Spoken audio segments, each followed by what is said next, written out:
Hi guys, John here. I'm in the Lake District this week, so apologies for the background. Still managed to catch up with Raw.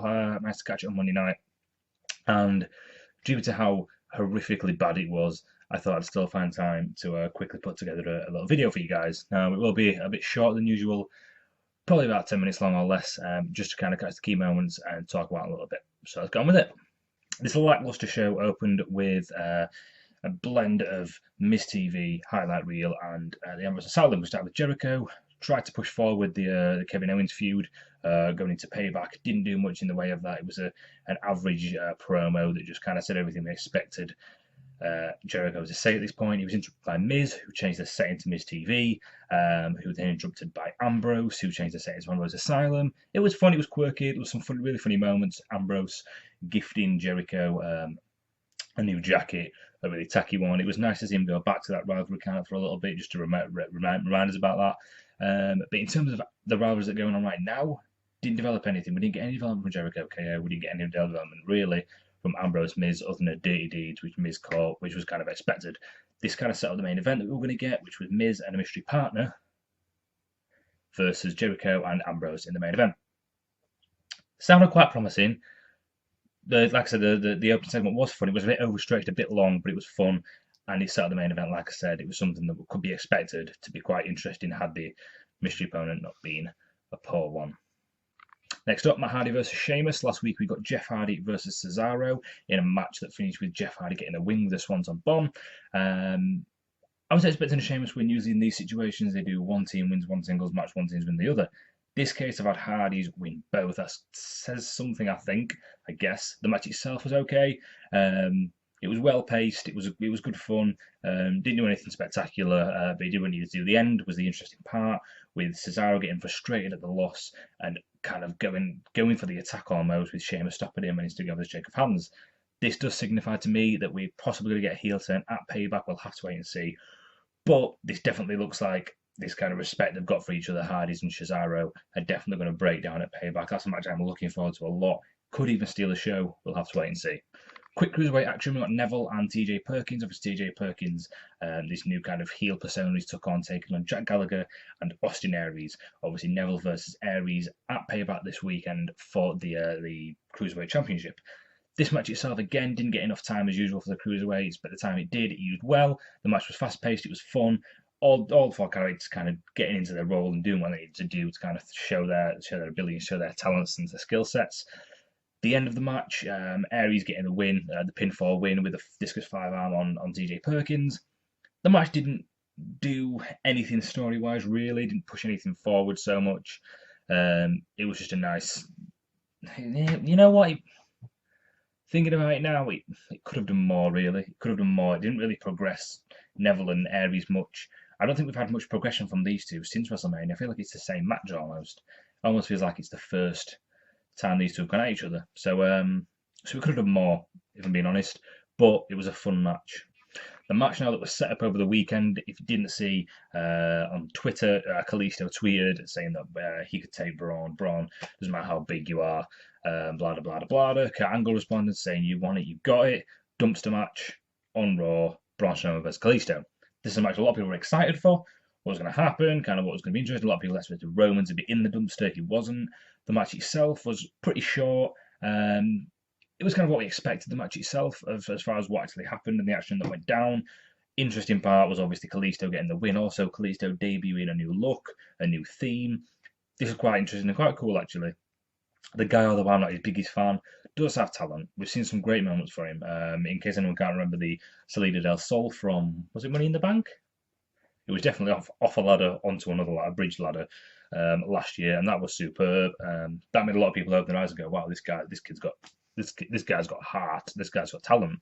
And hopefully, this is the start of them building him back up. And it carried on when he got the surprise win against Braun Strowman. I like this because it didn't do anything to pull Braun down. Surprisingly enough, I think a lot of people thought there's no way Kalisto's going to get the win because that's just going to hit Braun straight in the chest as kind of anyone he's got. It didn't. Because it was a shock win, and Braun was like, it wasn't like a down win. He wasn't down and out. He got straight back out of the dumpster, which, by the way, when he was stood in, looked like a bucket. It didn't look like a dumpster at all. It looked like a bucket.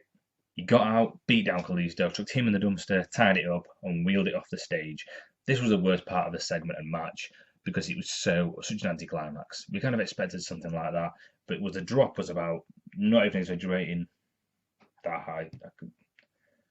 The height of that height. It was kind of embarrassing, especially the angle they got of it. If they'd not had the angle from off the stage, it probably wouldn't have been as bad. But it didn't look like a big drop at all, and it was kind of embarrassing and just kind of like. And then Kalisto was put on the stretcher. The commentators were shocked about how hurt he's going to be. He's going to hospital, and we were all kind of sat there just thinking, nah. Overall, I was impressed with this. Get rid of the ending. If you just kind of put him in the dumpster and finished it at that and walked off, it'd have been better in my opinion. But Braun still came out of it standing strong. Kalisto got a win. He debuted his new theme and his music. This was a highlight of the show, if I'm being honest, just because of kind of the way they played it and the way it was booked. We've, of course, got a quick promo from Bray Wyatt on Randy Orton, who's on SmackDown, and Bray's on Raw. Bray's on Raw and SmackDown. And yeah, that's still confusing. But anyway, usual Bray promo talking about the House of Horrors match, saying things along the lines of every room you enter will be another nightmare, kind of signifying it's going to be an actual house that they're fighting in of horrors. It's going to be interesting to see what they do with this House of Horrors match. But at the moment, this whole rivalry is quite confusing, and was made even more confusing by the end of the show. We'll get to that later. Women's action: Alicia versus Dana Brooke. Nasty Alicia Fox getting a match on Raw. She lost in about 35-40. She lost pretty quickly, and it was against Dana Brooke. Not very overwhelming for her. Didn't do much for Dana Brooke. It made her look a bit better than she already is. There's a whole thing with her and Emma going on, which is nice to see him giving the kind of lower card of the women's division something to bite the teeth into, see where it goes. But at the moment, the focus is definitely on obviously the main women of the division. The next match didn't sit well with me, if I'm being honest. It was the tag match: Finn Balor, Seth Rollins, and Big Cass taking on the Club and Samoa Joe. Now, obviously, Seth is in a rivalry with Joe, makes sense. Big Cass and Enzo in a rivalry with the Club, makes sense. Finn Balor's in a rivalry with no one and has an allegiance in his past with the Club, and Seth put him on the shelf. Doesn't make sense. This match was more like a live event, a house show match for me, where they kind of get all the faces together, get the heels together, put them in a match. Yeah, didn't work on the tape, on the actual Raw for me, unfortunately. Simply because you didn't feel like it made sense. In my personal opinion, Finn should have gone straight into a heel role against Seth as soon as he returned. It kind of feels stagnant. It feels like they've got something planned, and they're just putting him in matches here, there, and everywhere until he gets to that kind of planned rivalry or planned storyline. Until then, it feels like he doesn't really fit in anywhere properly, and I feel like he should. He's Finn Balor. He should be on the card, if anything. He's on the pre-show with Miz on Miz TV. I don't mind that so much because he's not been back for very long, but he's still Finn Balor. He should still get something more at this stage, in my personal opinion. The match itself was fun. Obviously, the characters involved are all good. They're all great wrestlers. You've got Seth, who's one of my favourites, if not my favourite, on Raw. Joe's a fantastic talent. The Club work really well with Finn. You could see that chemistry between them. And I really wish Finn was working with the Club, man. You could feel it, and everyone on Twitter, everyone was saying it, and you really do feel like those guys should have been put together, but they weren't. The match was fun, and it kind of was what it was. It wasn't really needed, but it was a bit of fun, I guess. This is not really what we wanted at the moment. This is a go-ho show for Payback, and we don't want fun. We want story development, and we did not get it. The main event, so to speak, of the superstars of the women division now. A bit of a promo battle between Alexa Bliss, Bayley, Sasha Banks. Bliss killing it as always. She's fantastic on the mic. I say it every single week, but I'll continue to say it every single week because she's fantastic. Worked the crowd brilliantly, worked the watch chants brilliantly. Sasha Banks and Bayley come out and prove to us that Alexa Bliss is just as good as we think she is on the mic because she continued to own them. I think they could script a promo battle between these guys in Bayley and Sasha's favour, and Alexa Bliss would still come off better. She's that good on the mic. Well, not that she's that good. They're both that bad, in my personal opinion. Bayley's probably the worst, unfortunately, on the mic.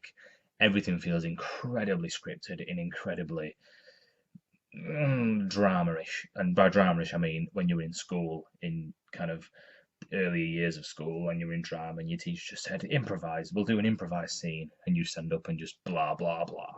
That's what Bayley sounds like. in my personal opinion. Sorry, Bailey lovers. Sorry, Hug for Life lovers. It's true. This led to a match between Alexa Bliss and Sasha Banks. Didn't like this at first. This is a money match, in my personal opinion. This needs to happen at a big pay-per-view, SummerSlam, Survivor Series, Royal Rumble, even Mania, because this is going to be a fantastic match. Luckily, it didn't go on long. Alexa Bliss going on the retreat with Sasha Banks getting the count out win. This was a good booking, in my opinion. It kind of teased that rivalry without giving us it all away. Pushed Bliss character as a heel and kind of retreating out of the ring, more of a thinker. Booker T saying something along the lines of this is a chess move. I like that touch. Bailey attempting to throw Bliss back in the ring. Bliss going on the run, getting off the stage. Bailey turning back round with Bliss coming back out on the attack, hitting Bailey behind the head, knocking it down. And that was just about the segment as it was. Like I said, I think it was booked quite well. It wasn't booked very strongly for Bailey. It definitely had Alexa Bliss on the higher foot going into Payback. Didn't push the rivalry on much, but didn't do enough. Sorry, didn't do enough. In my personal opinion, it should have done more between Bailey and Alexa Bliss. Didn't need Sasha involved, to be honest. I feel like I feel at the moment they feel like they have to put Sasha on Raw, and they don't. Right now, it should be focused on Bliss and Bailey. Sasha shouldn't have been involved. But yeah, the Bliss is getting the upper hand going into Payback. It'll be interesting to see who wins that one. Throwaway match now, almost, I guess. Apollo Crews versus Kurt Hawkins really quickly. Crews picks up the win. Goes on to continue the narrative of the Titus brand. A lot of people like this for Crews. I'm not the biggest fan. I'm waiting to see where it goes. But Apollo Crews becoming part of the Titus brand, it gives him a bit of character or an opportunity to show a bit of character. We'll see how he does with that. I'm not a fan of Apollo Crews, unfortunately. I don't think it's booking. I don't think I don't think that it's his booking that is necessarily what's at fault here. He's a fantastic athlete. Don't get me wrong. As far as in-ring wrestling ability goes, he's probably one of the best. But as far as the character work and the mic work goes, he's just not believable. He's not investable. Although he's a massive babyface so far, of what we've seen of him, you just don't really care if he wins or loses. And that's a massive downfall for me. When you're coming out in such a babyface way, we should at least want you to win. I genuinely don't care. No matter who he faces, I genuinely don't care. Hopefully this Titus brand does a little bit towards building him up for eventually maybe a mid-card title run, but we'll have to wait and see where that goes. Main event now was obviously Miz and a mystery partner versus Jericho and Ambrose.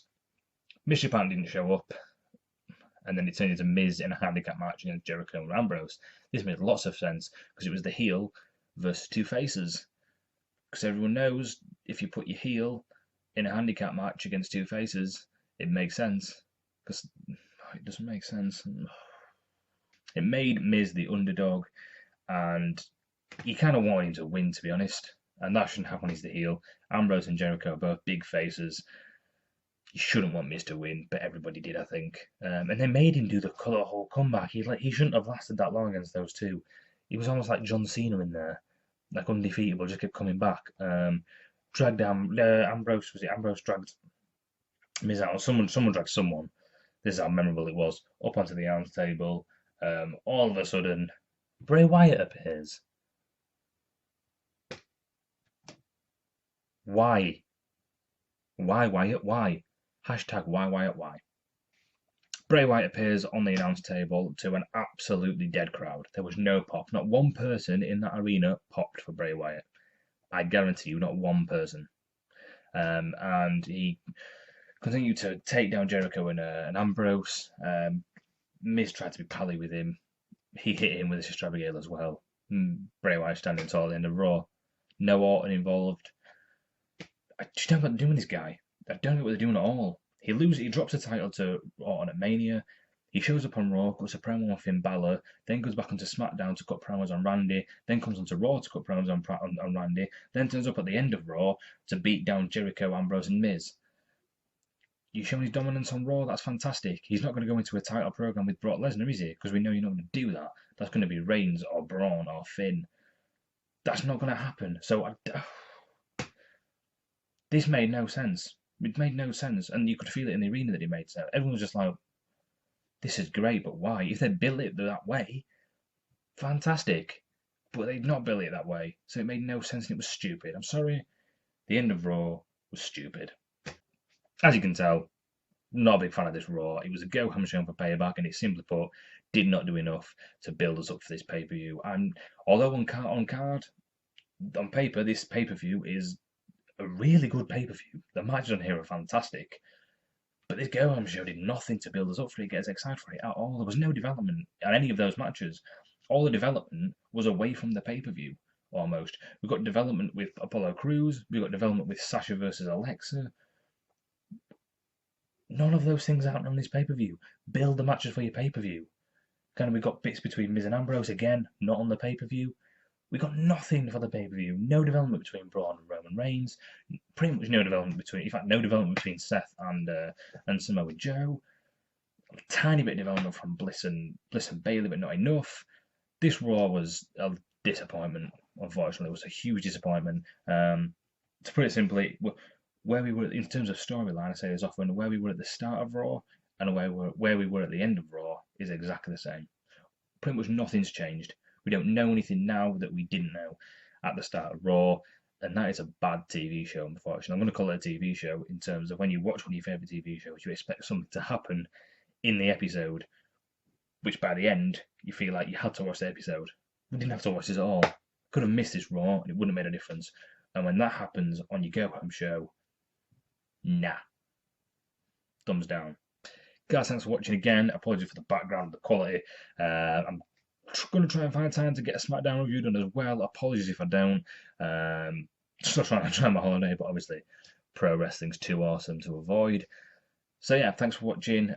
If you like what you see, hit the like button, hit the subscribe button, leave your thoughts in the comments. If you agree or disagree with anything I've said, you can follow my thoughts on Twitter at run_the_ropes.